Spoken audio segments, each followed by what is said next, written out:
Hello, everybody. My name is Ryan Quackenbush, and I run a community and advocacy program at Apprenda, and I am one of the Kubernetes community members leading the Advocate Hub initiative. And what you're about to see is a quick walkthrough of what you can expect to see when you come to sign into the K8sPort. First, you'll be directed to k8sport.org, which is an invite page asking for your name and email for us to send you a formal invitation to the hub itself.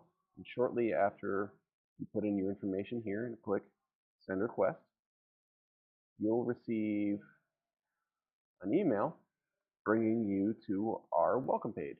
Now, this welcome page contains some high-level information on what the K8sPort contains. To authenticate using your GitHub credentials, simply click the GitHub icon, and you'll be asked to sign in and authenticate using your credentials, which, as you can see here, is limited to public data only. And as of now, this is centered on contributions being made to the core Kubernetes project at the Kubernetes repo. So after you click accept, you'll be brought back to the welcome page again, and you'll be asked to register using your GitHub credentials. I'm sorry to anybody who had plans for that email address. And click backup password, and then we click next. We'll save that password. And then you'll see this another welcome page with a bit more information on what the K8sPort is. You'll be asked to configure and create a profile.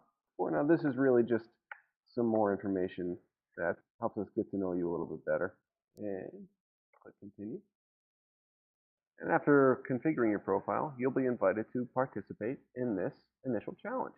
Now, when you click on it, you'll see the amount of points that you'll receive for completing it. And this challenge is simply asking you to provide both your GitHub and Stack Overflow usernames. And make sure you enter them correctly, as this challenge is what allows the K8sPort to recognize your work being done at the Kubernetes repo. And of course, if you don't have a Stack Overflow username, you can of course just re-enter your GitHub username here.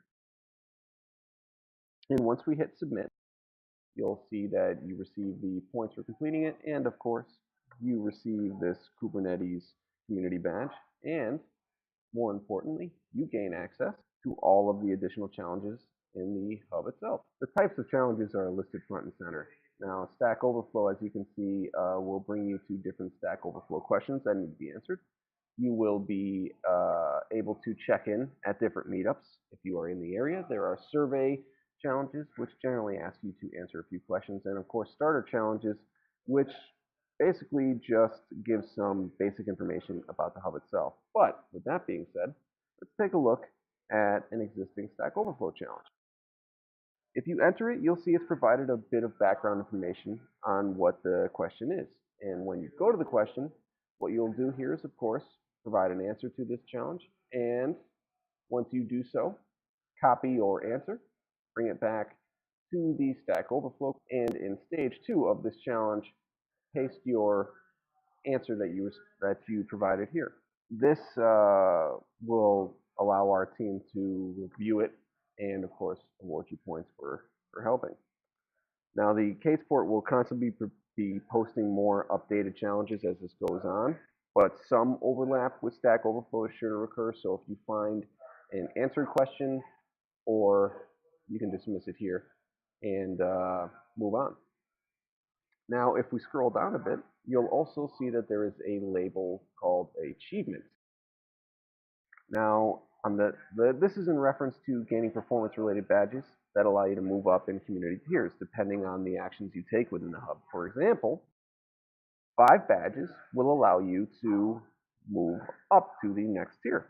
Now, you can do this by answering questions at Stack Overflow, by attending a meetup, doing a certain number of commits, pull requests, issue logs, etc., etc. And you can also take notice that there is a leaderboard just above. And this shows you your position within the hub itself. You can choose to make yourself anonymous, which will remove all of your information, but allow you to remain in competition as anonymous if you want to do that. Now, the points that you earn, of course, can also be cashed in for rewards. In the rewards section, you'll find that there are charitable donations, various gift cards, and this will be populated by a rotating selection of available options for all of you. And there are also challenges in the K8sPort that allow you to provide feedback on the direction you'd like to see this hub go, and that's in regards to boards, challenges, etc. as well. And that, in a very high level overview, is a quick look at the K8sPort and what it has to offer. Thank you all very much for watching, and we can't wait to see you all rather participating.